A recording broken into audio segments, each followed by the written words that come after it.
Peace. Peace. This is Jahshamel and Mr. PhD. You're just now entering the cipher called Real to Real 360. K-Wise. Peace, God. Bring that beat in, kid. Indeed. Peace. Yeah. What's going on, party people? Welcome to the Real to Real 360 show. Let's get it in.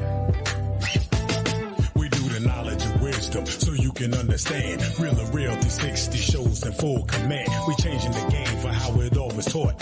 From bondage to freedom to an independent thought. Yo, the show is here to bring about a change for real. To lighten everyone so we all know the deal. 360 degrees is a fact. We created the show to give our love back to our communities so we can know what's going on and give them the support from knowledge to born. So if you're ready to learn, then it's time to go. Sit back and relax and enjoy your show. Peace. Peace and blessings. What's going on to each and every one? To Allah's mighty 5% nation of gods and earth, to all the human families of the planet Earth, I bid you peace. This is DJ K-Wise, a.k.a. Kato. Welcome to another episode of a fantastic show. Of course, you know what it is, Real to Real 360. But it wouldn't be Real to Real if I didn't have my other half to make it complete. You know what I'm saying? So, ladies and gentlemen, without further ado, I'm going to bring on my co-host with the most, none other than Jahshamel and Mr. PhD. Peace, Almighty.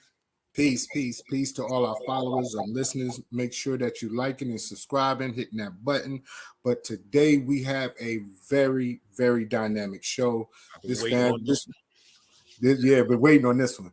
This one right here, you know, this individuals, I go way back, but this is family. You know what I'm saying? Nothing but family. This is nothing but love. So today we're going to talk about marriage, love, and relationships and how individuals who are married can make sure that they do things to keep their marriage going. So today we have Mr. Chaz and Alicia Cohens, who are the authentic love marriage coaches. Kay, could you bring them on? Yeah. Yes.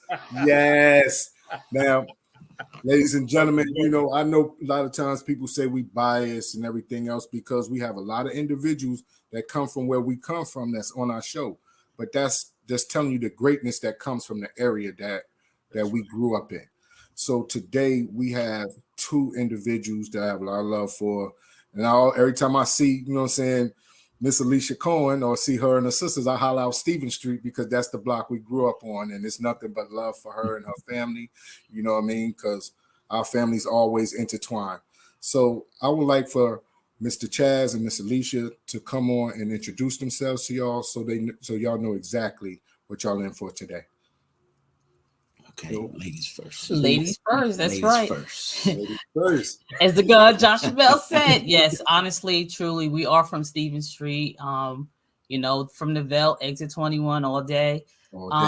But all day, no matter what part of the country we are in, we still always represent one another when we see each other and we have mad respect. The other part of that is what we do. We are a coaching company, right? That is a his and her. So you get in two authentic, unbiased opinions. So you're not just going to see so you'll say, okay, I'm going to see the counselor, I'm going to see my marriage coach, and it's just a lady there, or it's just a man. Right now, you will have access to two coaches for the price of one. I hate to say it like that, but it sounds cliche-ish, but that is really. And then he could give the history about how long we've been doing this and stuff like that. Well, before I give the history, I want to say, brothers, y'all doing y'all thing. I've been seeing this podcast, man, in certain platforms, man, and I'm like, yo, that's who we're gonna be on the show with. I'm thinking like, yo, man, I've been seeing family. This. It's family. Hey, man. Hey, thank you. So this is an opportunity, man. I'm seeing the sign for the first time. I'm like, oh, yo, what's up? Hey. My name is Chaz Cohens. I am the husband of this beautiful lady right here from Stephen Street. Okay, yes. I'm from Greenville, South Carolina. Get out of here. She was looking DJ K-Wise said for real. For real. I'm Greenville, very South familiar with Carolina, Greenville. man. And Yeah. I guess people would like to know what's the Stephen Street and Greenville, South Carolina connection. Hey, it's all God, and it was all authentic. Okay. So just to give you a little bit of history about our experience in this line of work, we actually got married 6 months after we met, 2009. And we actually just kind of like, okay, hey, look, we both been through some rough times in relationships. Hey, our relationship is going to mean something. So we need to make sure that, first of all, we have the heart for couples, and what we want to do with it. So fast forward we got married in 2009, 2011 with our church family. They put us in the ring and gave us marriage coaching experience, training.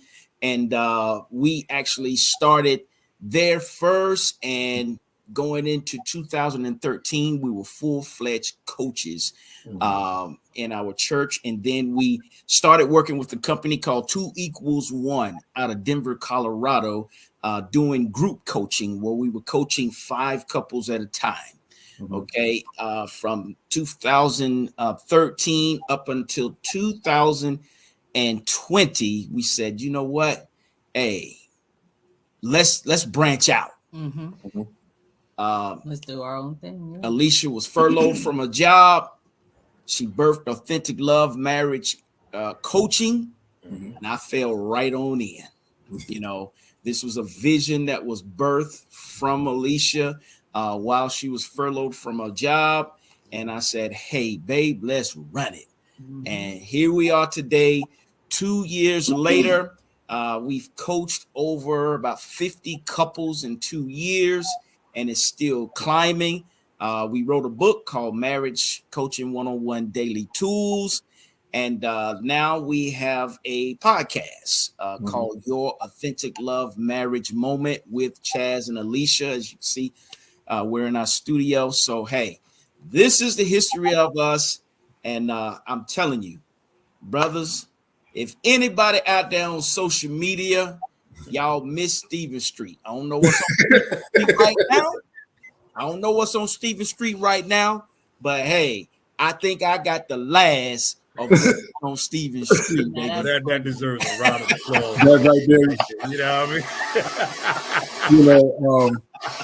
Before I go into the question, Stephen Street was family. All of us was family. I think we stayed 2-3 doors down, across the street.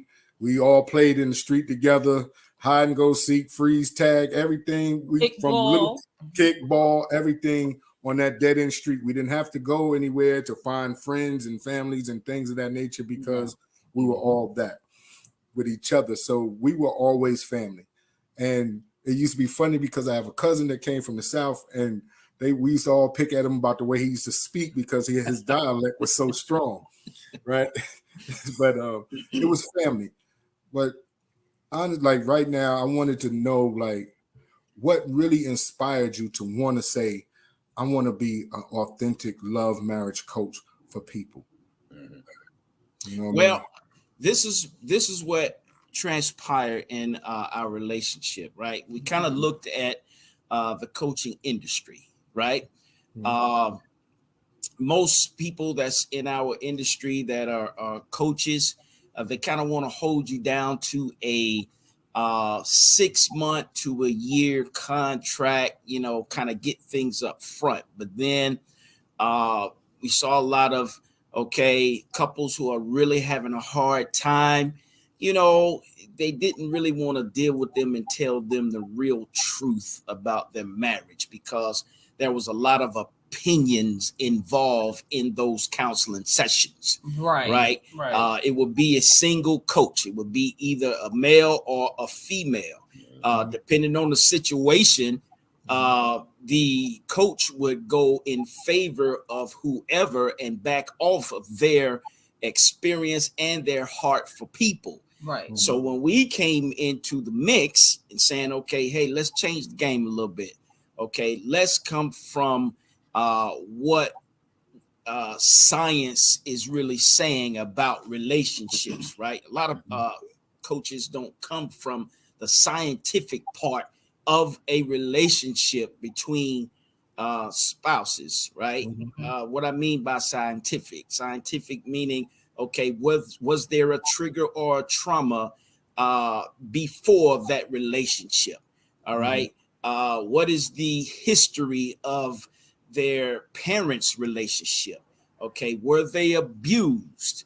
Okay, because there's a lot of couples that get married and there's a lot of things that's covered up that the spouses don't know.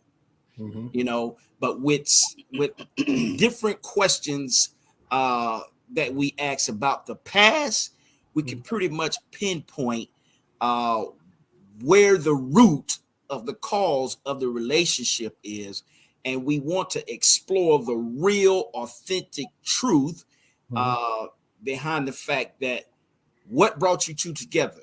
What was the love that you experienced in the beginning? Right. And what we want to do is breadcrumb back to that start and bring things back forward to where you are now, to say, okay, hey, all is not lost. You guys are together for something. So we want to just explore that real authentic love in their relationships. Right, right. So then the other thing is that we have modules that we teach, right? So it's a session like this, right? We have coach people from California to Connecticut.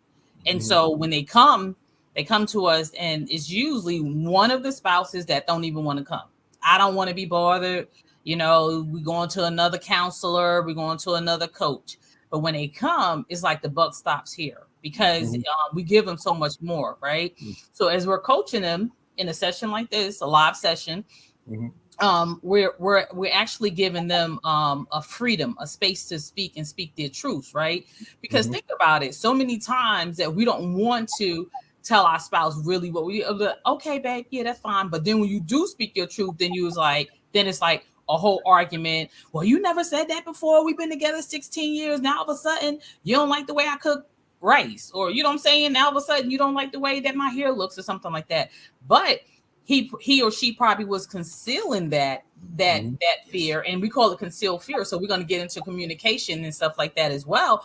But that's what made us want to do this and be authentic, because we wanted you to as my shirt says, hashtag I'm authentic, right? You know, shameless plug. That is that is our clothing line, right? You see what I'm saying? So as you're authenticating your marriage, there's a lot of things you got to talk about. Some people may, when it first time they raise their hand and say we're going to marriage coaching or marriage counseling, the first thing they say, okay, so the counselor or the coach will say, what is it you need? Right? They'll say, it's communication. Man, no, it's not communication. That's a part of it, but it's a true fact. One of the things that we did find out in communication, that that communication is one of the number one reasons that people divorce, because I can't talk to you.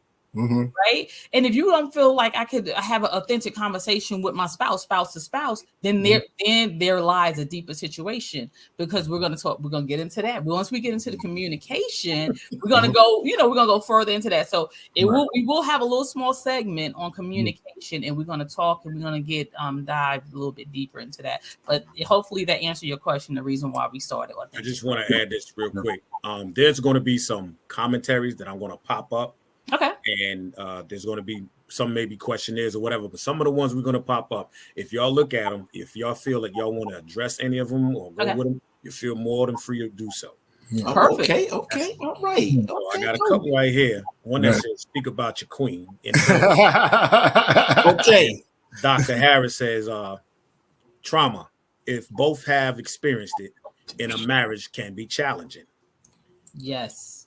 Then you have another one here, I guess, says, this is why couples counseling or coaching is important. So from time to time, you'll see a couple of these. I'll pop them up at any time like that. So just to let y'all Let's know. go back to the one where the trauma, and so we can speak right there. Right. Yes. Because I was going to ask a question about that, but yeah, definitely.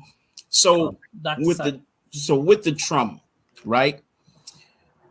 Trauma, what we've been taught, okay, and myself and Alicia have went through anger management certifications, right? So we can actually do certification classes. We can do classes on anger issues, right? So what happens is a lot of people don't understand the way the mind operates after a traumatic experience, right? There's a traumatic experience that takes place. All right. If it's not dealt with, if the trauma is not dealt with a particular person, right?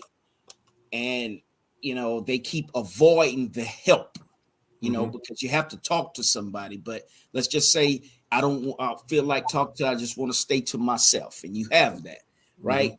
The mind actually goes into stages from that traumatic experience, which is trauma, right? It'll go into stress. It'll fall into depression.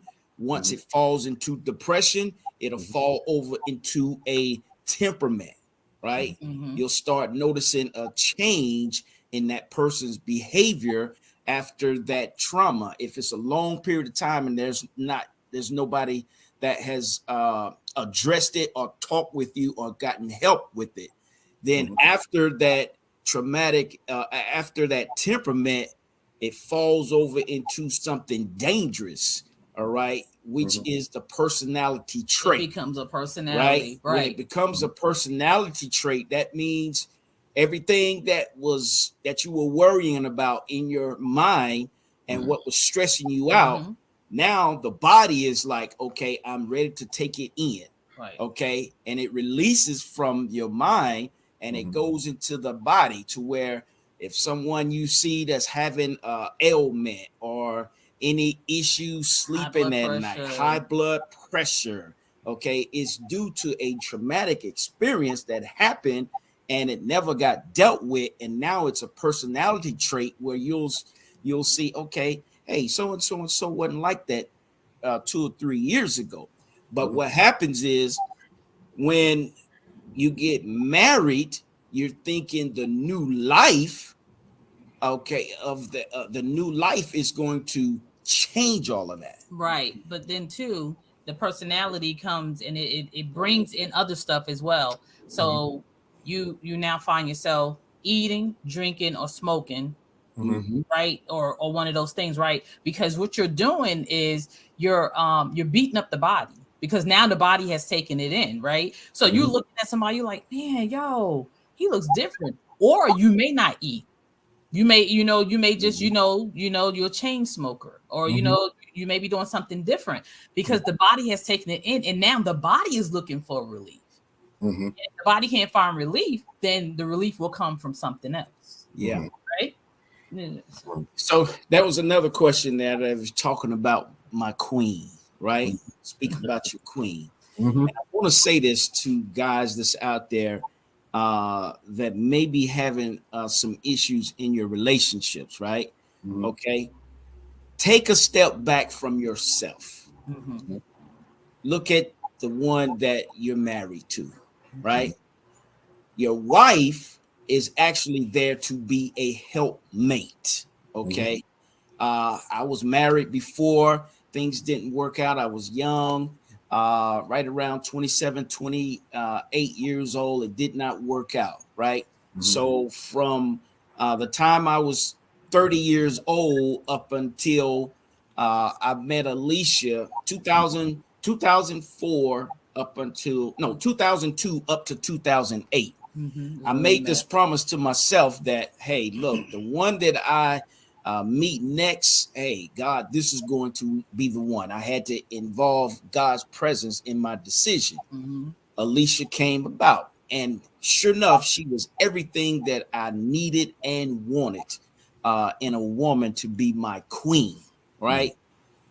Fast forward 13 years later, okay, I have no type of regrets of the decision that I've made to be married to this woman, because the gifts and the talents that she has, I need it, right?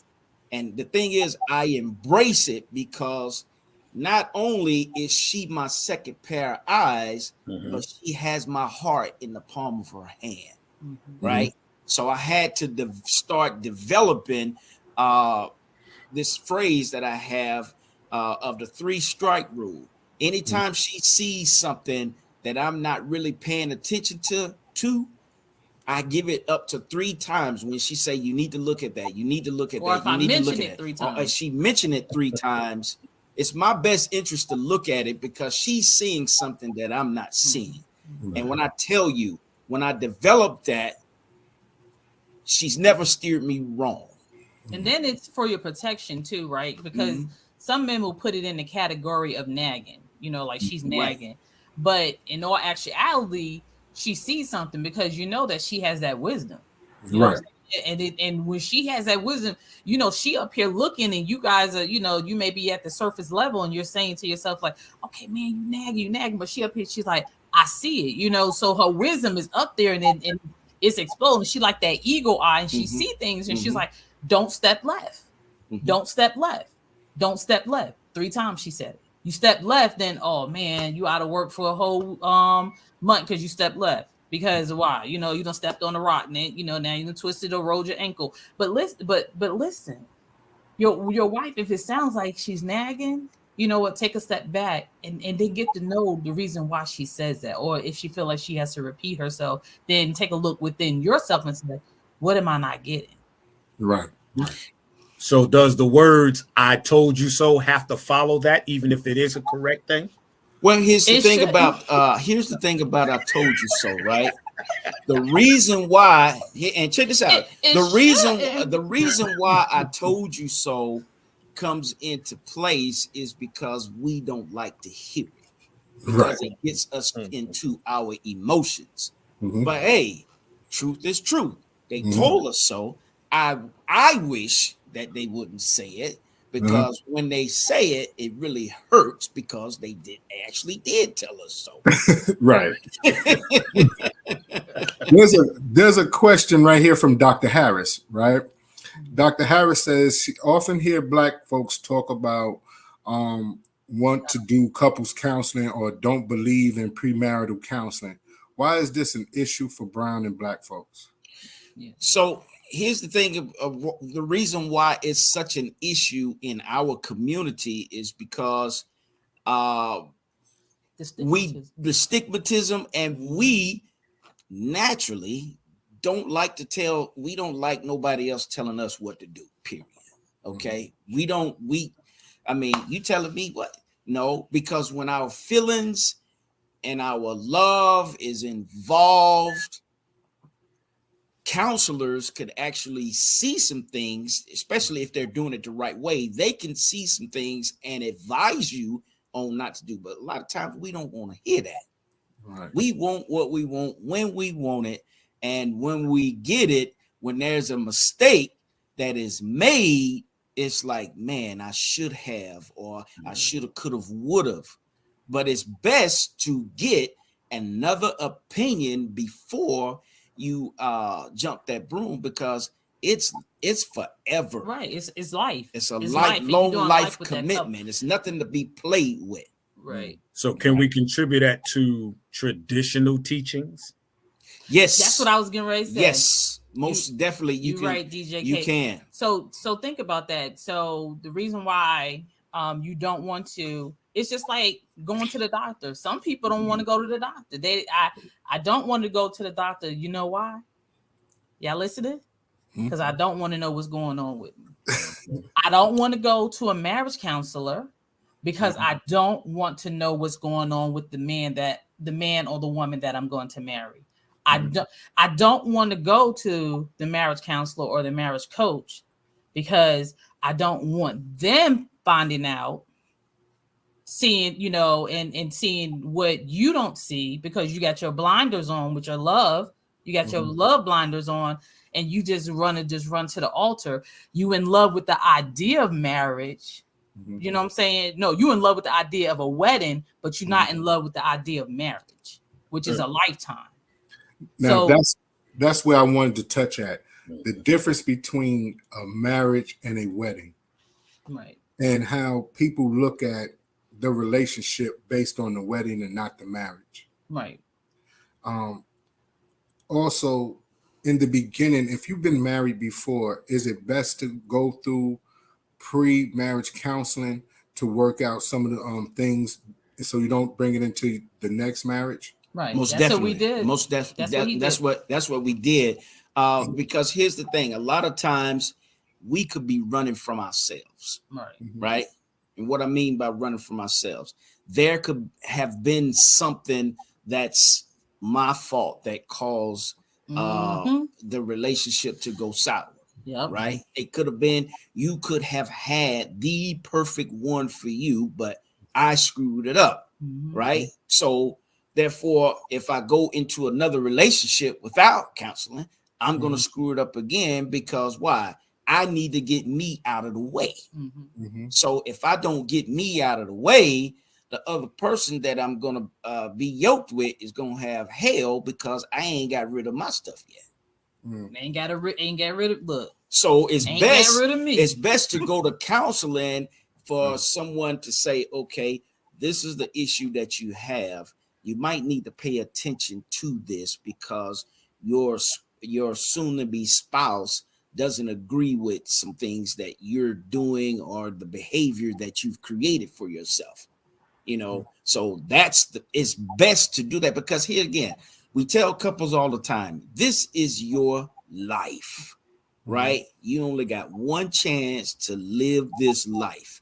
And everybody's hope when they wake up in the morning, everybody's hope to wake up in the morning is to be productive in their life, right? Whatever they're doing. Right. To be productive So and the prosperous. thing is, let me make sure that I'm doing this productivity of life to the fullest and in true authenticity.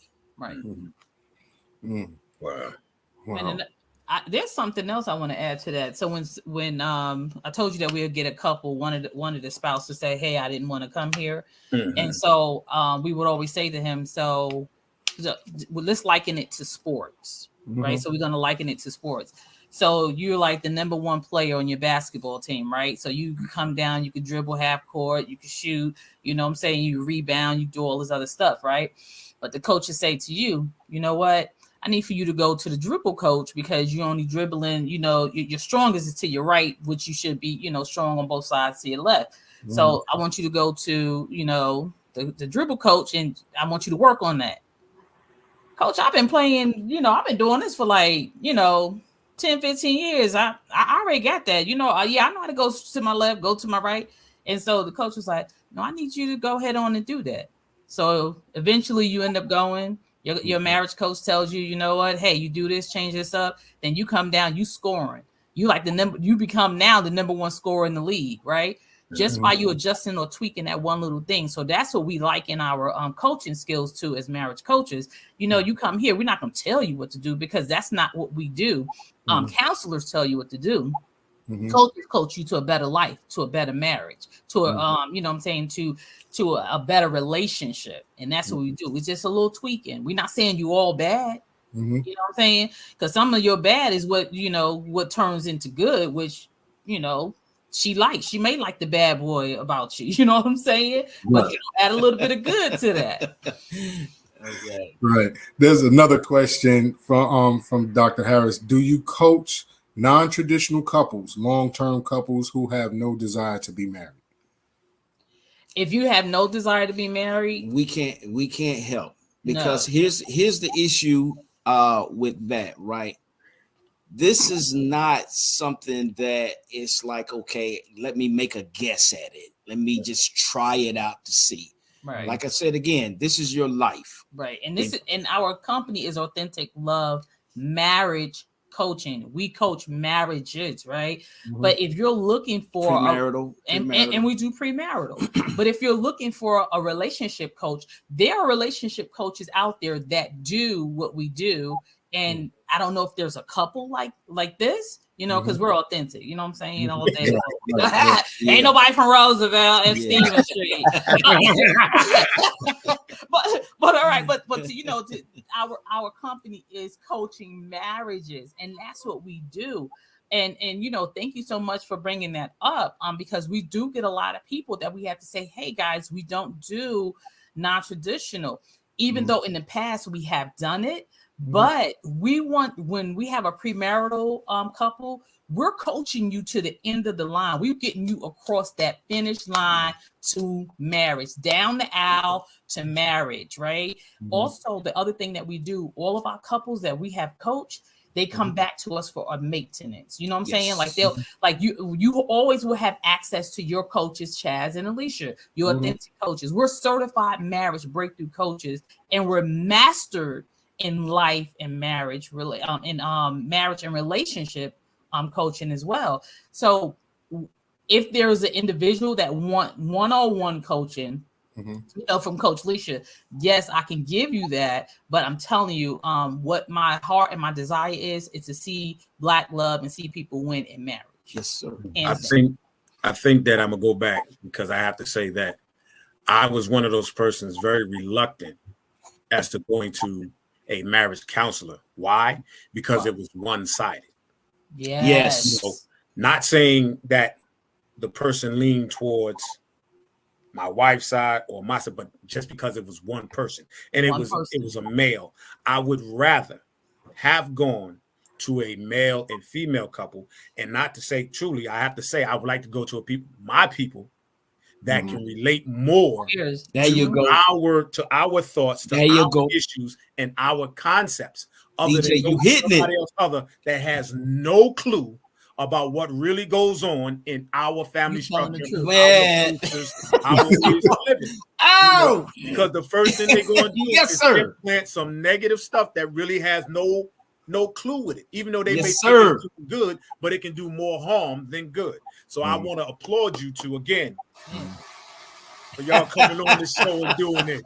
I appreciate that. You dropping that knowledge. You serious, and that was really one of our, like, when if we was to go back, I'm glad you said that, that was really one of our heartbeats. Like, you know, like when we said that we was with that company earlier, right? But that company didn't coach to us. You know what I'm saying? We, you know, it wasn't urban enough for us. You feel what I'm saying? So right. And here's the thing, right? We have a lot of millennials, and I'm talking about African American millennials that want to experience married life, because a lot of them have come from single parent homes, right?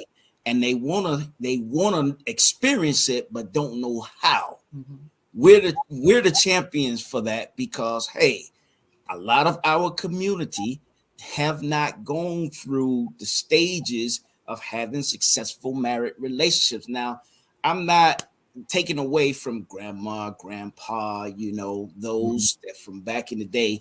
I can truly say, for me, I came from that type of family, because my two sets of grandparents, you put their marriages together combined, it's over 130 years of marriage, right? So that's my lineage, that's my bloodline. But a lot of millennials now, you know, after the X generation, which is us, right? They want to know what this lifestyle is all about. And so our drive and our goal is to go in and help them experience what it could be, because it can be great. Right. It can. It can be great. It just is, you know, it will require some work, some studying of your spouse. Like Chaz always says this, and this is the funny thing about it. He'll say, I study my woman. I was like, yeah, you study your woman because you know what that mean, or that side eye. and on that note, how many brothers do take a seat back? Okay, get out of your emotions, put your wife in your circle or your girlfriend, and just study them, man. Just watch them. Just take in the conversations that they're saying. Sure enough, they're gonna tell you exactly how they want to be We treated. sure would. We just We're gonna gotta give you the listen. roadmap. We're gonna We give just you the gotta listen. roadmap. Just listen. You know, and when we listen and then we act upon what they're telling us, Pandora's box opens up. Now, the question I have for that is going into a marriage with expectations something that should happen or shouldn't? Because a lot of times people have expectations of what they think marriage should be. Yes. Most definitely. Now you should. Now this is what we always say for Thank you so much. Appreciate that, Doc. So this is what we seriously and honestly, this is what we say about that. When we doing premarital coaching, we always have them come up with a 5-year plan, which sets the expectation. You see what I'm saying? So as you're setting the expectation, and as you're setting the expectation, you guys are agreeing upon these expectations, right? So it's not just Alicia having her expectation, Chaz having his expectation, but we're agreeing upon the expectation. Because some like what you're saying, Mr. PhD, what you're saying is this, seriously, is just this, if I'm hearing you right, like, okay, so I came in with my expectation, she came in with her expectation, and together our expectation ain't even meet. Right, because a lot of times people go into relationships with unspoken expectations. Exactly. And that's one of the reasons why premarital coaching is you have to have it. Go ahead, DJ. I hate that word. What word? I truly do. Expectation. I don't think it should be a part of a relationship. But you hear how I phrased it. I called it goals. Marriage goals for because you're right. Expectation. Yeah. But when somebody says, well, I expected you to act this way, or I expected you to think like this. You see, you can't expect that from me because I'm my own individual. I have my own way of thinking. Now, when we come together, that's why I said I don't read your mind, but I can tell when something is going on. But if you don't tell me, I'm not going to read it for you and then get a wrong thought or expectation, because that's how problems can erupt from expectation instead of saying ABC. I'm just coming out with this. I'm just straight cut through. Let's say it like it is. Because if I'm a type of person, if I make a mistake once, then it's a shame on me. If I continue to make that same mistake, then you know what? It's no longer a mistake. It becomes my habit. Right. And I got to deal with that. And that habit can cause eruption in my home. So the only person that can really fix it is myself first as we build it together. So that's why I said I don't like the word expectation. I can't stand that word expectation. Well, if you put nothing from me except being a strong black man that's going to do what he has to do, and like minds will think alike when we come together and communicate and talk about things that we like as well as what we don't, what we dislike. I'm glad you talked about communication. Right. Here's the thing about after he finishes that. Here's the thing about expectation. Expectation is almost the same as love with conditions, right? Say, for example, you have an expectation, and then you have, I love you because of, I love you because of this, I love you because that. When you mention I love you because what you do for me, there's an expectation. But when the expectation runs out, they gone. So it's like, all right, do you really truly love me because you want to spend the rest of your life with me? Do you love me because it's my choice? That's the thing we got to find out, right? Okay. Why do you love me? All right. Why do you want to spend the rest of your life with me? Okay. And it has to be without the expectations and the conditions. Right. Is this thing truly authentic from the heart? I love my wife because I choose to. Every day is I have an opportunity to love her more than I did yesterday. Right. We got to go back to that. Jahshamel, put back up. Well, I'll put it up from Dr. Harris, because this is what she says as far as expectations. She states expectations and goals are important. If you work 40 hours a week, you expect to get paid. Exactly. If you have a baby, you expect your partner to be a good parent and help. Expectations are not liked or followed because it holds people accountable. My 2 cents. That's right. Again, but see, expecting. Now, I know if I work 40 hours, I know what I should be getting, not expect. I know what I'm out there busting my behind for. So there's no expectation. If you don't give it to me, there's going to be consequences and repercussions. There's a different kind of expectation. All right. Exactly. Totally get it. Exactly. But it's 2 different words. Like you said, that you should, that I should get paid what I'm getting. Look, she's laughing. I know that's right. I am too, Doc. but yeah, so you just exchange expectation out with should, right? Uh-huh. So let's let's segue into the communication. Okay. Go ahead. I know that's right. Consequences every because you're right. Because I'm going to boss man, boss lady. I'm like, wait a minute. I just checked my account this morning. I don't see not one thing. What should be in there. So you're absolutely right. So all right. So we're gonna talk about, because you were talking about communication, DJ, DJ K-Wise. You said like how you was like, if we're communicating that, then I should, like, it's to communicate authentic communication, because what it does mean for a reason, where cause is a reason it happened.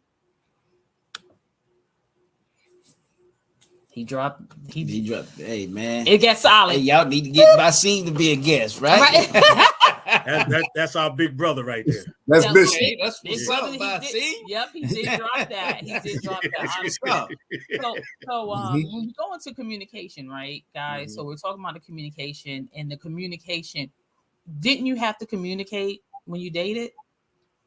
Yeah. And you were like calling her up, or y'all was texting. I know that we all, or you're paging. I'm only kidding. You remember the paging code? Oh man, he loved me. He missed me. The upside down 7 and all those stuff. Yeah. But anyway, 411, 711. But yeah, so when you think about the communication was so important in our dating process. Mm-hmm. You communicate. Oh yeah, I love you too. You're communicating that. Oh baby, so you went to sleep. Okay, so when you woke up, okay, call me when you get from work. All right, you on the train, you on the bus, you on the plane. You know what I'm saying? So you communicated all these things, right? Right. Why is like all of a sudden, why does things like become like a halt after you get married? Like, you don't even communicate. You just get up and go, good morning, then you shower and you're out the door. You know what I'm saying? You're not communicating like, hey, yeah, I think I might just catch Uber in, instead of catching, instead of taking the train in, because this, that, and the third. Why does the communication become so less? Now, I have a question about that, because, in the beginning, a lot of times individuals aren't communicating.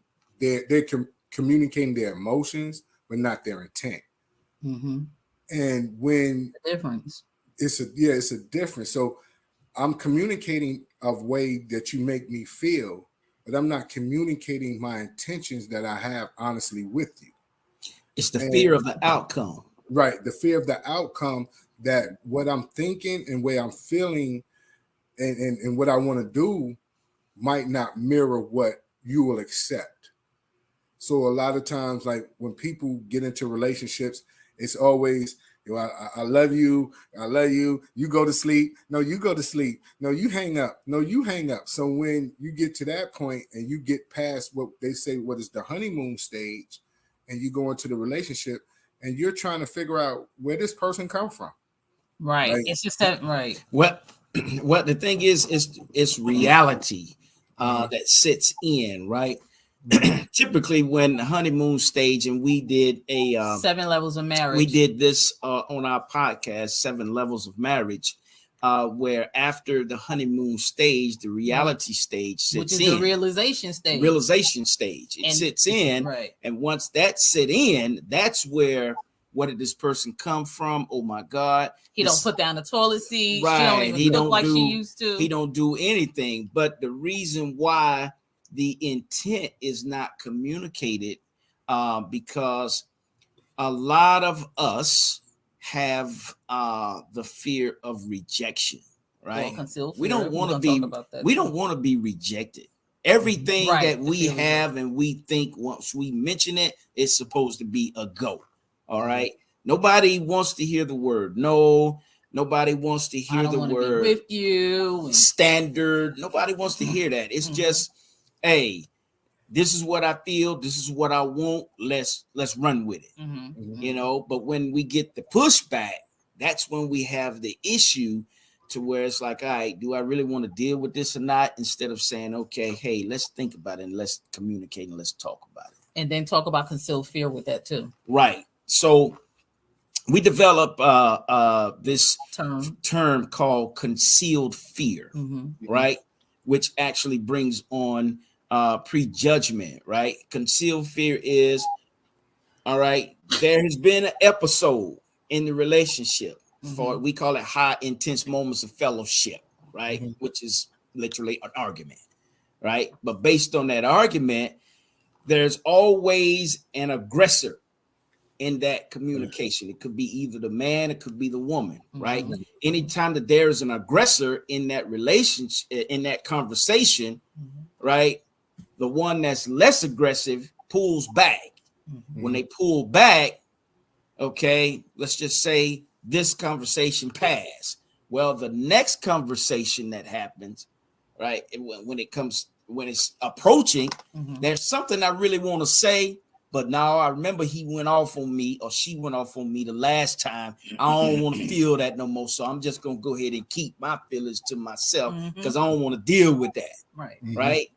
And what happens over time when it's layer after layer after layer of concealed fear, after a while, somebody going to poke the bear and the bear going to come out all at one time, but it's going to be stimulated from the first time that you wasn't true to yourself to let them know how you really felt, you know? So the concealed fear, which is the suppressed fear of mentioning what you really feel because of the reaction.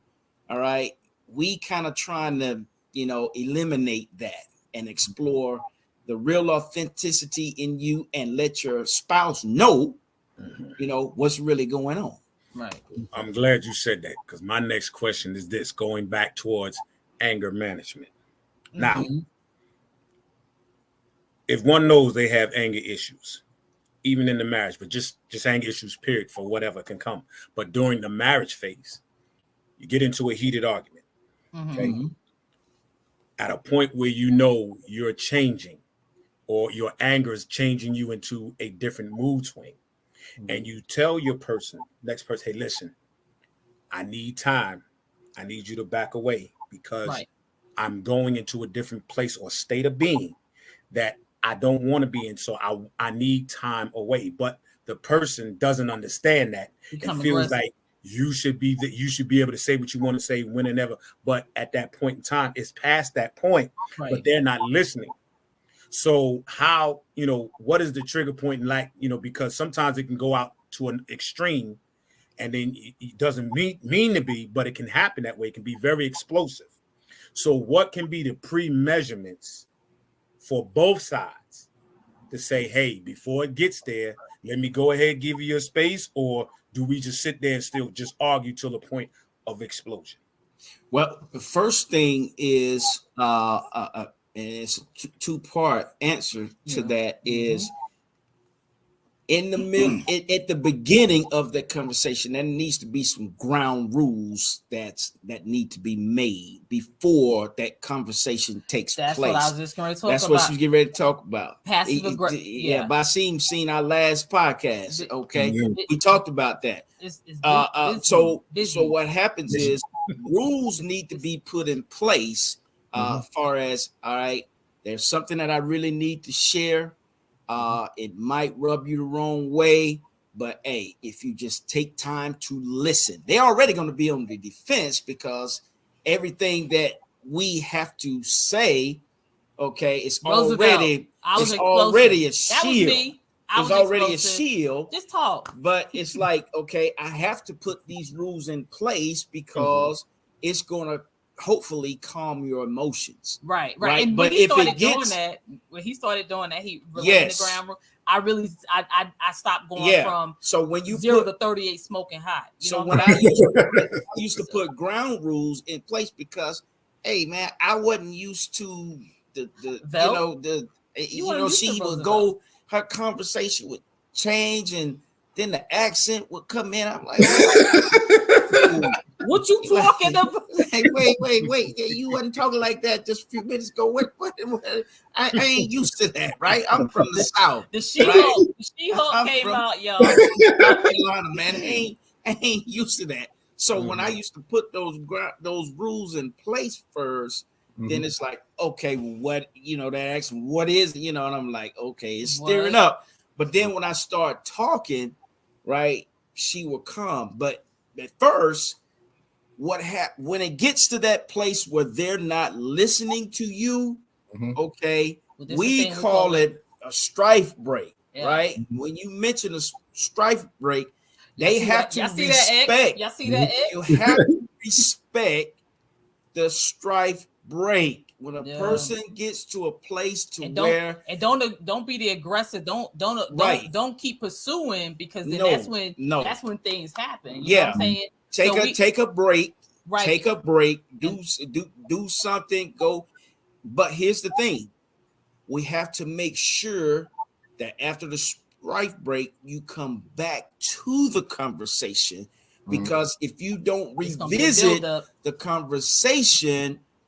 When there's another conversation, and then this is what we find out: when a conversation is not resolved, it's automatically going to go into the next conversation, the next argument, And we as women, we're gonna be able to pull that up because we got a file drawer. If you ever seen that cartoon when he pull that file drawer, you're right. Yeah, we're gonna pull that. We're gonna be like 1971. 30, 8:45. Where was you at? You're gonna be like, we're gonna pull it and we're gonna be coming for you, and you're gonna be like, wait a minute. You're like, and so one of the things that we did talk about in communication, like just like Big Brother just talked about, passive aggressive, and assertive, right? So when we're talking about that, there's one of the things that if you are a passive aggressive, now we're not just talking about passive or aggressive. We're talking about that passive aggressive person. Their line of communication is real, is in your face, and it's like matter of factly. So when you talk about, like, we have counseled couples who the guy, he had to go to anger management because he blocked her from swinging, right? Or just out of a reflex, I'm saying, he did this, and then a mark or something happened. You guys know about how those things could go, and then so if she's being aggressive and now she's being abusive, and then she doesn't have any stopping point, then we always have, it's the ABCs. You have to stop, look, listen, and and escape, be out. You know what I'm saying? Because if she calls the popos, that's the 12. We call them 12. If she called 12. Then it could be some, like you said, DJ K-Wise, repercussion and consequences. Okay, so those things right there, you have to know how to have that strike break. And then one of the things when he said, like Chad said, go back to it, because in our mind, if it's unsettled as a woman, we're gonna pull out that long file drawer and we're gonna come with you. We're gonna be like that, and it's gonna be like like you the Matrix, you trying to dodge and everything like that, but we're gonna keep coming. But if you settle it, who should be the one to revisit the conversation? The one who needs to break, to walk away, or the other person? Hey, look, whoever is calm enough to revisit it, and it may. And listen to this. Let me give you something that happened to us. It took us 2 weeks to come back to revisit something. It took us 2 weeks because neither one of us was ready. And this is how it went. It was like, so you ready to talk about that? No, you're ready. Okay, well, all right, we'll talk about it later. But we kept trying to revisit it, and then it really literally took us 2 weeks to revisit it. And then what happens in communication? She used to come, we need to finish talking about this and all that. And I'm like, he laughed because he know what was down on the other side of this of the dead end street. Like, why is that? Why you gotta go there, man? Exactly. But oh yeah. But when you want closure, guys, communication is about it's like Ja, you and your lady, DJ, you and your lady, right? Y'all in the case, y'all in the courtroom, and she's like, and y'all going back and forth, and the judge is like this, the judge is like being ping pong. But when you rest your case and he hit that gavel and you feel understood, then the communication is complete. Communication is not going to be complete if she doesn't feel understood or he doesn't feel understood, and I haven't rested my case, because I'm gonna come back. I'm like, my case is not rested, so I'm gonna come back to you and I'm gonna come for you. You know what I'm saying? So we both had to understand that communication first and foremost, after you go through all of the passive, assertive, and aggressive and all other stuff, as you being understood. She wants or he wants to be understood. And that's when the communication is. Okay, we have one coming from the heart coach here. She says her husband wants to talk right now, but she's the one who wants to walk away and calm down. So that's something that she's stating for us right now. Right. So the heart coach, if your heart not ready to chat with him, please do walk away, because that's your protection and that's your calm. So you have to come back into the homeostasis part of yourself, coming back home to be calm and I'm ready to receive from you. Because if you're in an emotional state and everybody emotional, I'm not ready to receive you. I'm ready to dot your I and cross your T. But when you come back,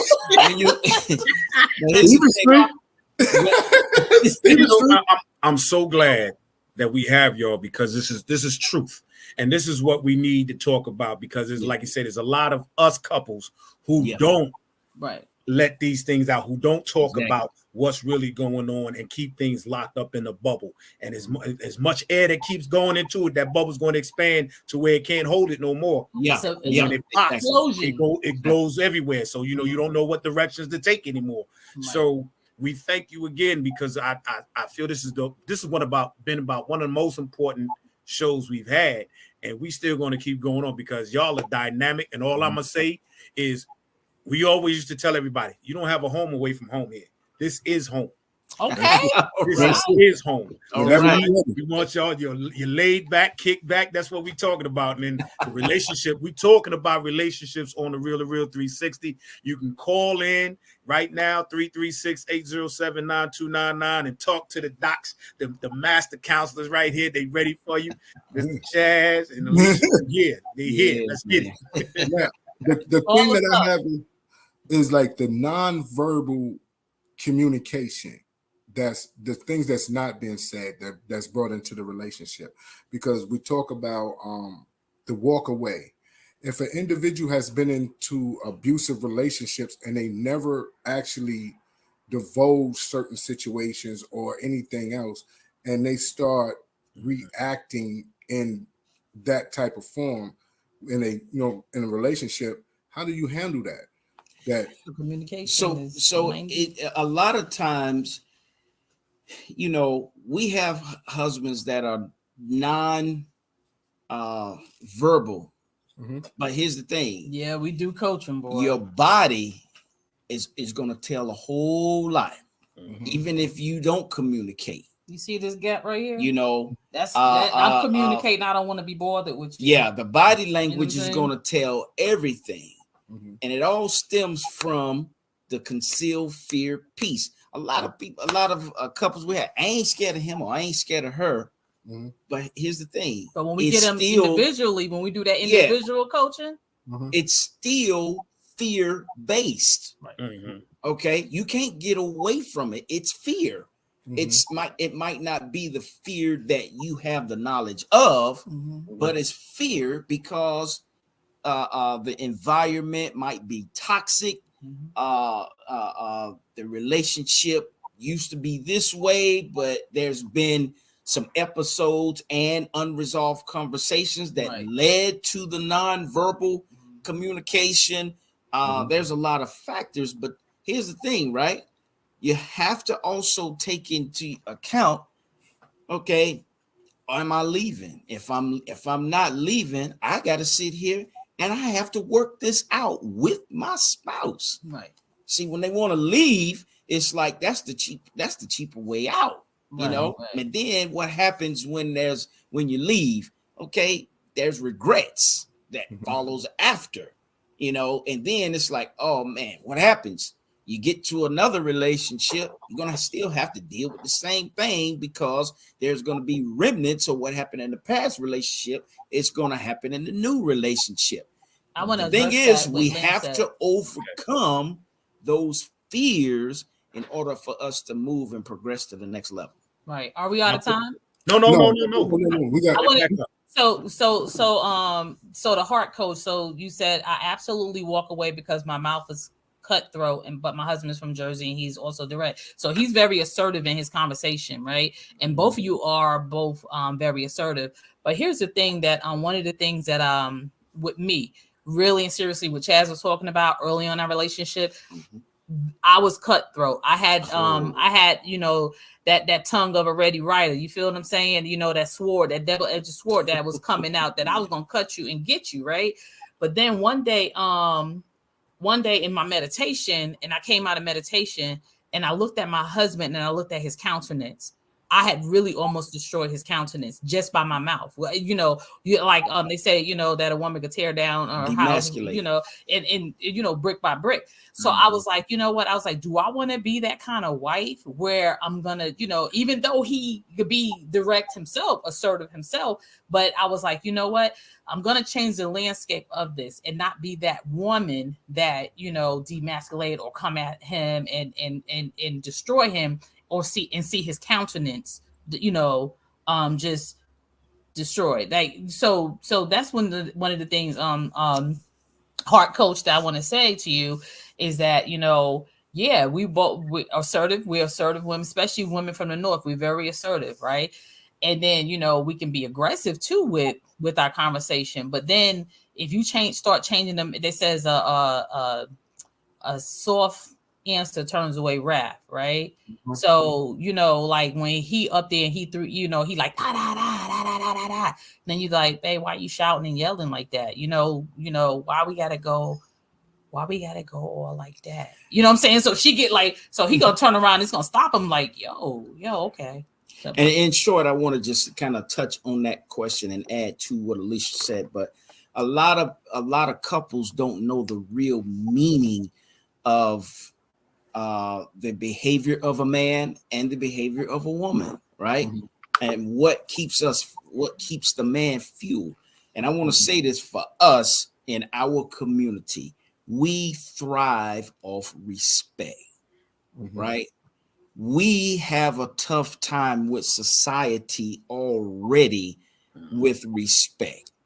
We don't want to come home and not get respect from our own home. Okay, respect for a man, it drives us. We come up with more creative ideas. It gets us to the next level, down the road, across town, okay, into the next year with a lot of creative ideas, right? Respect for us is always positive, right? For a woman, it's love and respect, right? I mean, love and security, all right? For the woman, right? If she feels that she's not loved and secure in a type of way, she's not going to be able to give that respect. So if the husband is direct and assertive, won't let up from the conversation, is there any type of respect not given to him? All right. Okay. And then for the wife to be kind of cutthroat, is there any love and security that you're not getting? Because it takes two to get to this point. What is it that we are not getting? Okay. So just wanted to kind of put a little bit more on that. Now, I have a question. How do you deal with couples who are coming together and making a blended family? We're a blended family. We're a blended family. Right. Right. So, excuse me, we did a podcast on blended relationships, right? And the common thing in the blended family relationship is to communicate with everybody.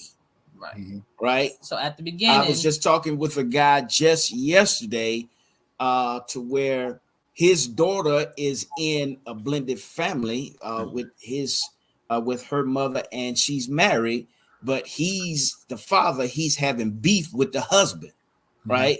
So it's like the husband's like, no, I got this here, you wasn't here for them, and this and that.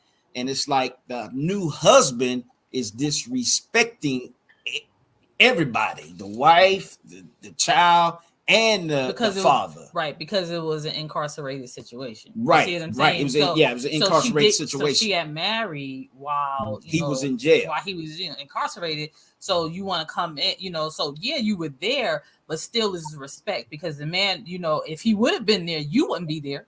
Right. You understand what I'm saying? So give the biological dad that respect, like for or her, the mother, or the mother. I feel like it should be a meeting of the minds, because it takes a village, right? Right. And so by him, you don't know if the child was missing his dad, what piece of that he was missing, and true and honestly, you can step up and be a stepdad, so you're stepping in place of the dad while he wasn't there, but then you be the man enough to say, hey, bro, you know what, I wasn't there. But hey, then look, you just slide on into your role, and we both can raise a positive, prosperous king or queen. You feel what I'm saying? So don't feel that you're don't feel that you're we're gonna keep go ahead. Pause that go ahead, say what you say. So don't feel that you're that you have to step up. Like I'm a stepmom, right? I wasn't trying to take the place of my son's mother. You understand what I'm saying? But where she lacked, you best to believe that I was there. You know what I'm saying? So if she was lacking somewhere, you come to me, you come to Queen Mama, because she gonna make sure it happened for you, right? The same thing with Chaz. When he came into I had a son, he had a son together. We had two young men. Right. But we made it a point. We weren't trying to take over take that position, because if you can't take that position because you're not the biological dad or a mom. And if the dad understand, respect the position. And for dads, right? For the stepdads, I've always kept in my mind, I have to make room for the biological dad to be a dad, right? I'm not taking the place of dad, right? But I'm a stand in and a fill in just in case something goes wrong or whatever that's needed. But the dad has to have an opportunity to be a dad. That's his right. He is the biological father. I cannot take that away. Right. If you feel that you have to, if you feel that way, that you have to take over to be the dad, okay, it's time to, kind of rethink that, because that's his right to be a dad. Right. And then put aside the jealousy and the emotions, because this child don't need to see that. He don't need to see, his parents fighting, because you're all, you're a step parent and a parent, and they don't need to see all of that. Right. I know last year I met a guy who was a bounty hunter, right? And the brother couldn't communicate with the mother. So the dad reached out to the biological dad, and now the two dads are in control of the monies. They are in control of the visitation rights. The dads are the one that actually shared custody, and the mother had to fall in line because the two dads can agree on the well-being of the child. Exactly. So Dr. Harris has this question. Okay. What do you do when you clearly see a couple that should not get married?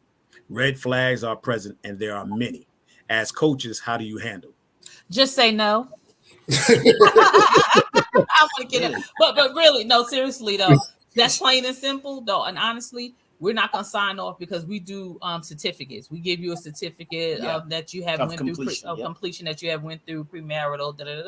But Doc, this is what we do. Seriously, we pull them to the side and we say, you know, you guys have had 6 to 8 sessions with us, right? And usually they make the decision though, because we really don't have to. We really don't say it. They kind of say, hey, you know what? We decided, to put that marriage on hold. We still got a lot of work to do, right? And then sometime they'll come back. But all honesty, if we had to, we would not sign off on it. Gotcha. And the thing is, we find that a lot with couples who live together, right? Yeah. When they live together and they want to go ahead and get married, there is a lot of red flags in that situation. And a lot of times it's like, okay, after they come through us, it's like, yeah, we shouldn't get married, right? We shouldn't get married because we took the smart route to go to some experienced coaches to find out what's going on with us. And a lot of times we want the happy ending, right? But a lot of times the realization comes into place and it's like, thank you, but we chose not to get married. Right. So, and we get that. And we get that. And that's the reason why we tell them from the beginning, please commit to 6 to 8 weeks, because 6 to 8 weeks, we digging through the weeds, we digging through the trash. We're gonna go through your trash. Yeah. We're gonna want to see what's in that bag, you know. So that's why once they commit to those 6 to 8 weeks, usually with once we put on these investigative hats, and we be like, ooh, because we do a lot of listening and taking notes. And we ask a lot of questions. So is it difficult to transition from shacking up to becoming married? Well, actually, no, it's not. It's not, no. Because you're already living a married lifestyle. You just haven't, right? You just haven't gotten the license. You just haven't had ceremony, went to the courthouse, or you just hadn't had that. And when we have couples that come in to us that are living together, I'm like, the shacking is. We're shacking. I mean, it's old school. That's something. That's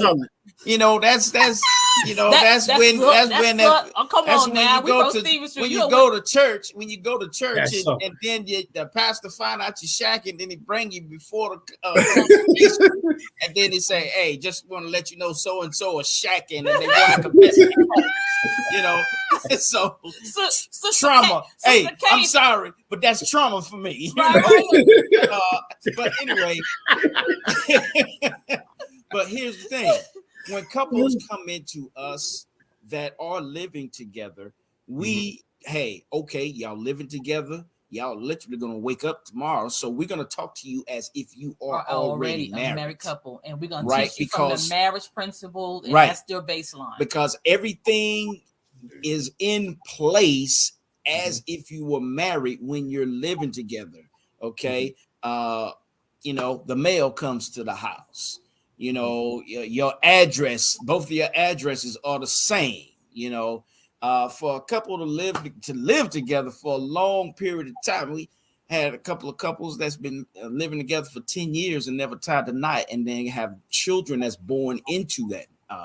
So we really go deep. So we really go in deep and treat you as if you are already married.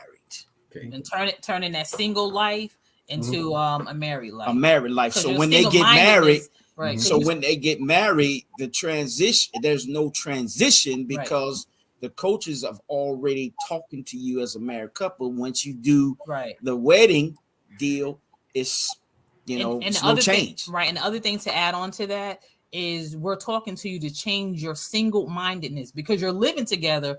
in a single-mindedness, right? So we're talking to you to change that single-mindedness to a married mindset, because you can still get married, and we have found that, like, you know, we're like, no, we're gonna talk to you as a married couple, because you're in the house, but you're like, I have mine, he has his, that's his car, her, you know, her food, you know. So if you went into that living arrangement like that, then we have to change that. That mindset has to change. Now, let me ask this, because it's very important, I think, to other people out here to understand. When y'all do your premarital counseling or in the marital counseling, most people who may come to you, because everybody's got different beliefs.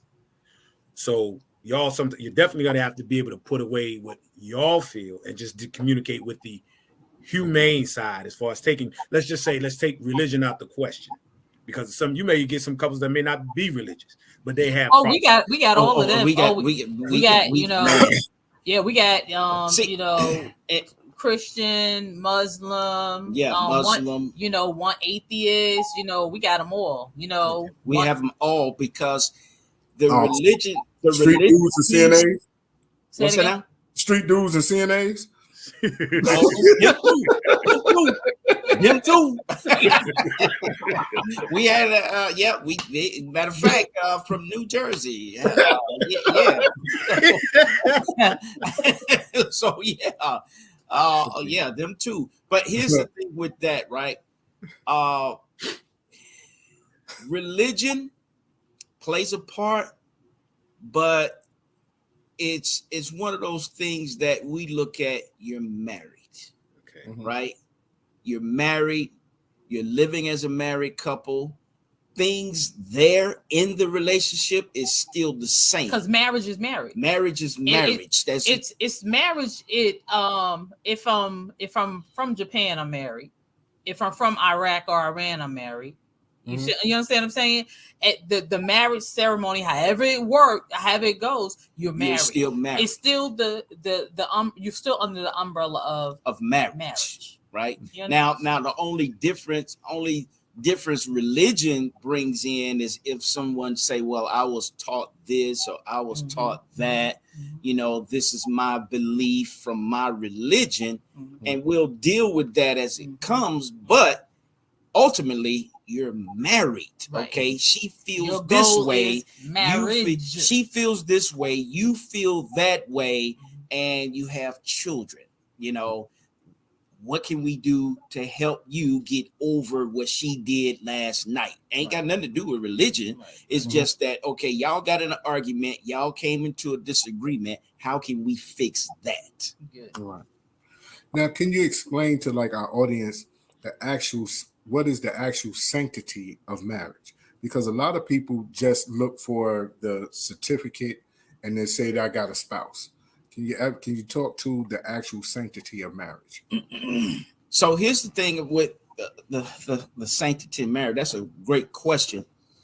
The way we look at it is marriage is an exchange for weaknesses, right?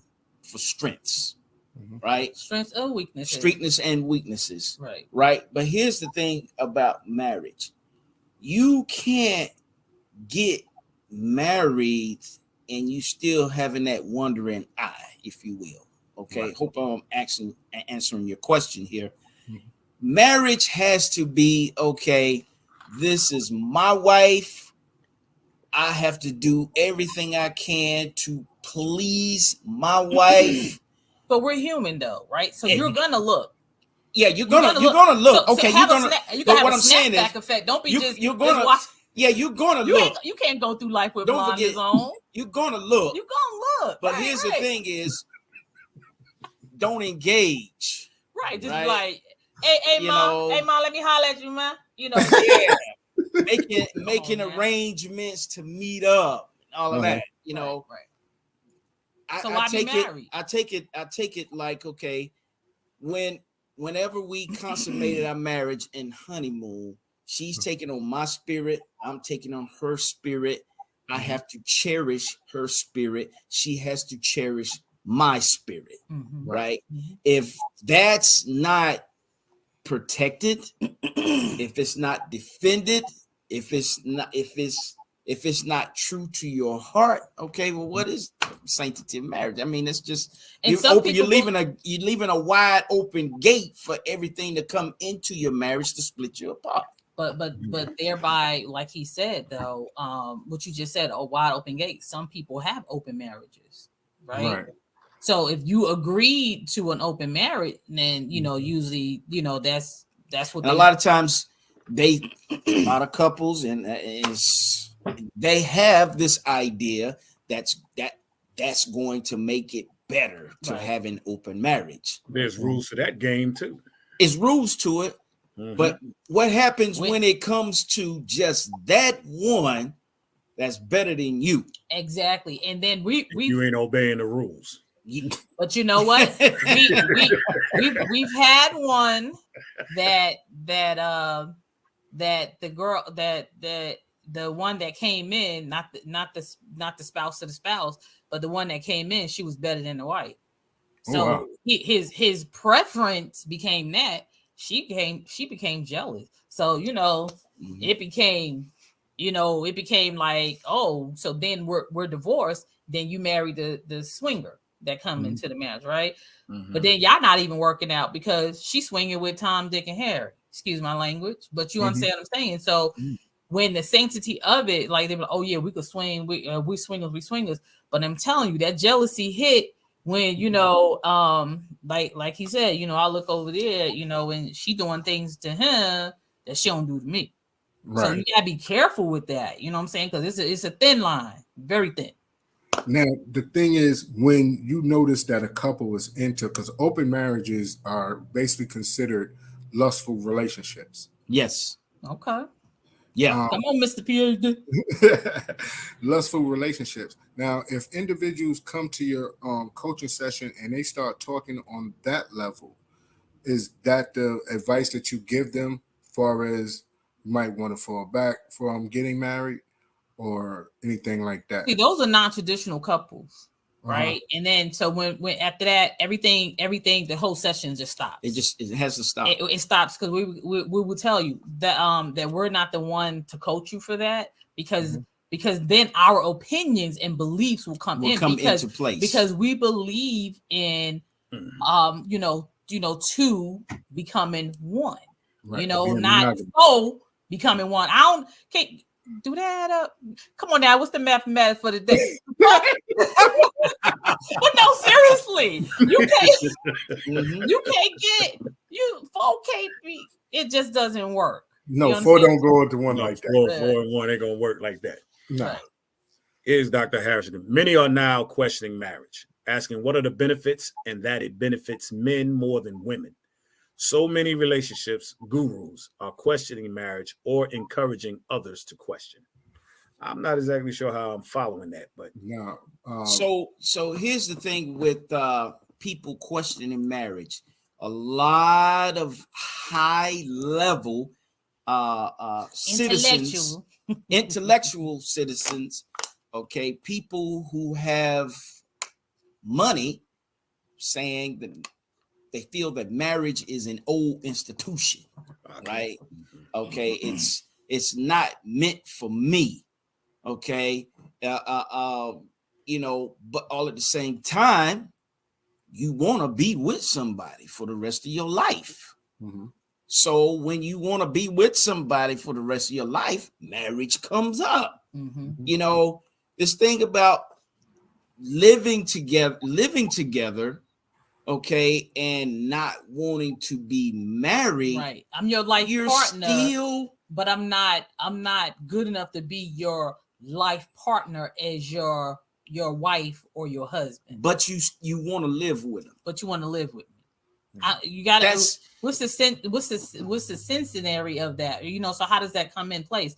And the other thing is, the question in marriage, people, we could question a lot of things. We could just question what's going on in the world today. You know what I'm saying? When if you start questioning some things, it's going to lead to it's going to go from one question to the next to the other question. But what is the baseline of marriage? It's two becoming one. Two becoming one. right? Yep. And there's no mathematics to it. It's two becoming one. It's like Chad said, I'm exchanging your spirit for mine, and then there's the safety in that, and it's the sanctity of marriage. Yes, because when I come home, I don't have to worry about looking, like if I'm in the, walking to my car, if I'm in the street, whatever, what I'm saying, head on the swivel. When I come home, I'm able to come home. So when your body is able to come back to the word that I mentioned before, homeostasis, is when you're able to relax and everything comes back into line, all the fluids and everything that's why they tell you, not to really sleep in a chair, but to lay flat, because, all your lymph nodes and stuff like that, everything is able to relax at a even level. So you got to be careful when you not able to go back, if you're not able to go back home, you know what I'm saying? So your home is your sanctity, and it's not with, like you have all of these people living with you and stuff like that. You're not gonna feel, when in doubt, do without. Peace to the God. But seriously, when but with your it's the sanctity, and I'm safe with him. Like when I'm out there and I'm traveling and I had to do things for work and stuff like that, and I'm traveling, whatever, my first thought is, I'm coming back home to you by any means necessary. You better believe I'm gonna get back home to you. You know what I'm saying? Right. And then while I'm out there, I'm like, I'm looking and I'm thinking, but when I get back home, y'all, I'm like, man, it's like a relief. It's a sigh of relief. Like, man, it's safety. I'm safe. Safe. Can relationships either be before marriage or during? Because sometimes there are still deep, dark secrets that one side may have, or both sides may have, that have yet to be concealed because it came from past. Right. Let's just say came from past. So one could be triggered and not knowing that they may have caused a reaction from a way, way back time, has nothing to do with the present, but what was said stimulated that thought and could cause a rift. So do you think it's very vital to try to dig as deep as we can to each other's dark secrets to make sure that doesn't happen, or we just deal with it? Do we deal with it as it comes? Yeah, go ahead. The latter. You deal with it as it comes, because if you go and like Chad said, keep poking the bear, or like the lion is in the cage and you like this, and once he get out, he out. He gonna tear up the house, he clawing, and he's doing a whole bunch of stuff, he or she. When it comes, he or she has to be real in tune with themselves, because when it came for us, and I had to say, he was like, why you went so hard with just that little, it was something about the car, right? Mm-hmm. So he was like, you really went way to the left on that. That's what I wanted you to say. Right? So when I went way to the left, and then, he was at the car dealership and I hung up the phone on him. So I'm sitting at my desk and I'm saying to myself, so I started soul searching. I'm going through the files. I'm going backwards, right? You know what I'm saying? Now I'm coaching myself. I'm like, okay, what the hell going on? And so I'm just going in, right? So as I'm coaching myself, then when he came in, I was like, babe. He was like, he already still mad. He driving home. He like, she say this, I'm gonna say this. He said, I'm gonna know what. But when he came through the door now, when he came in, I was like, babe. He was like, what? I was like, I know where it came from. When I told him where it came from, he was like, that is crazy. And guess where it came from? 137 Stevens Street, bro. It came from my childhood. She did. Yep. I was like, yo, a car? Look, DJ K-Wise, a thief? But seriously. And we never talk about that, because I was left in limbo saying, like, okay, if I touch this car, okay, it's gonna become trauma for me because I don't know where it comes from for her. Right. So when we talked about that, it was one of those things where it was a relief for me, because now I know the origin of it. But of that thing. But after 13 years, we talking about this just recently. After 13 years, this car thing just came up, and he was like, "Yo, we never dealt with that. How you dealing with that right now?" Because it struck a nerve, or it peeled back that scab, that awful, scab that hurt. And so when it peeled it back, it was like, okay, now it's time to deal with it. But don't just try to drudge up everything at one time. Deal with it as it comes. And that's what happened to us. Speaking true life right there. I tell you, we've been on here about an hour and a half. We've been over 30 minutes because this is so impactful. Absolutely. I hate to cut it short because there's so much information, but we would love to bring y'all back on. So Absolutely. Say the word, man. Say the word. It's definitely needed for us to understand what relationships and marriages and how they work and what's needed to make sure that they keep working. So at this moment, Kay, at this moment, Alicia and Chaz, could y'all please tell our audience how they can get in touch with y'all, your websites, your podcasts, and everything else? So you can you go with the websites. Go ahead. Oh no. Okay. Well, the website is www.authenticlovemarriagecoaching.org. Yeah, there it is, right there. That's how you can reach us, and we're also on Facebook, YouTube. Also, you can find us on TikTok and Instagram. Instagram as well. Yeah. So this is how you can find us. But also we would love for you, if you need us, please authenticate your marriage. You see where it says authenticate your marriage. That's what we're about. It's like, that little line just going through, and it's just saying, okay, authenticate. Boop, we write out authentication. So that's one of our heartbeats. Authenticate your marriage. And you can also follow us on YouTube, on our YouTube page, Your Authentic Love Marriage Coaching, where we do our weekly podcast called Your Authentic Love Marriage Moment with Chaz and Alicia. Right now, we're doing a series on communication in marriage. All right. Yep. So, hey, guys, thank you so boss. much. Thank you. Thank you to your now I audience. know when I'm doing searches and I see y'all pop up, man. Hey, I'm gonna subscribe, man, because y'all boys, man.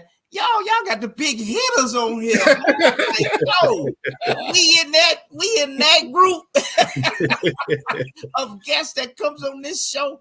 Man, thank you. Now I know, man. I know who y'all are now, man. Thank y'all so much, man. I want to say, thank y'all, because this show for me was meaningful because, like I said, it's not strangers. This is family that came on today, and it's always been love for my family.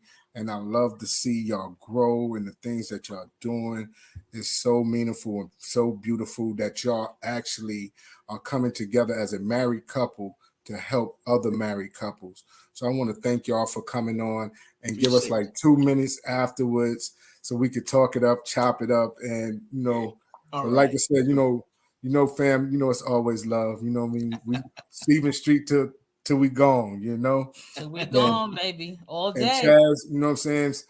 You family too, you know what I mean? So you were heard, you family. So what I mean? It's nothing but love, and thank you so much for coming in. Passage, baby. You got the rights.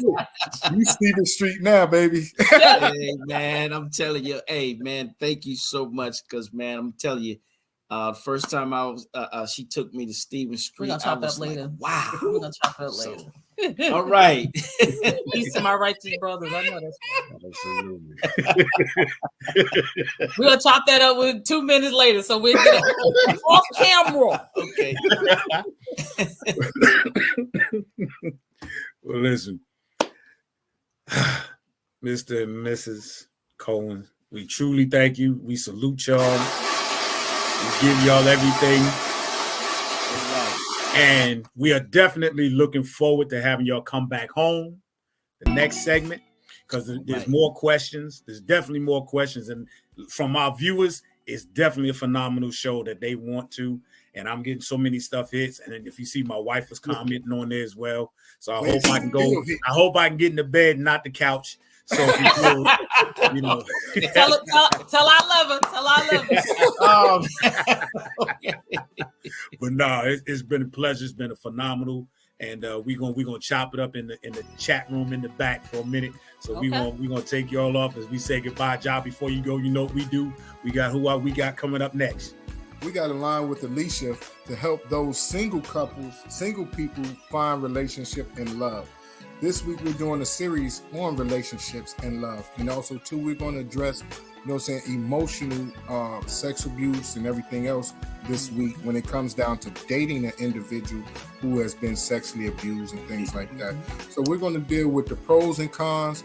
We're going to also teach you coping skills and how to become a better person in your relationship. 38 years old. Hey, Doc, she was 38, Doc. Yeah. Give me hope. Yeah. All right. Well, once again, we're going to pull everybody off. It's been a pleasure. To Allah's mighty 5% nation of gods and earth, to all the human families of the planet Earth, we salute you with love, peace, and happiness. This is DJ K-Wise and my co-host with the most, Jahshamel, and our special guests, Chaz and Alicia Cohen's. Listen, authentic love marriage coaches, y'all. Check them out. Go get them. If you need their help, you know where to go. All right? No excuses. No excuses. We look, just come on home.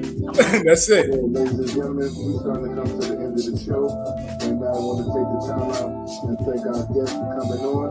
Also, too, I want to make sure that y'all listening and subscribing. Tell a friend and tell a friend. Keep sharing. We're going to keep bringing y'all the real content. And also, DJ K-Wise,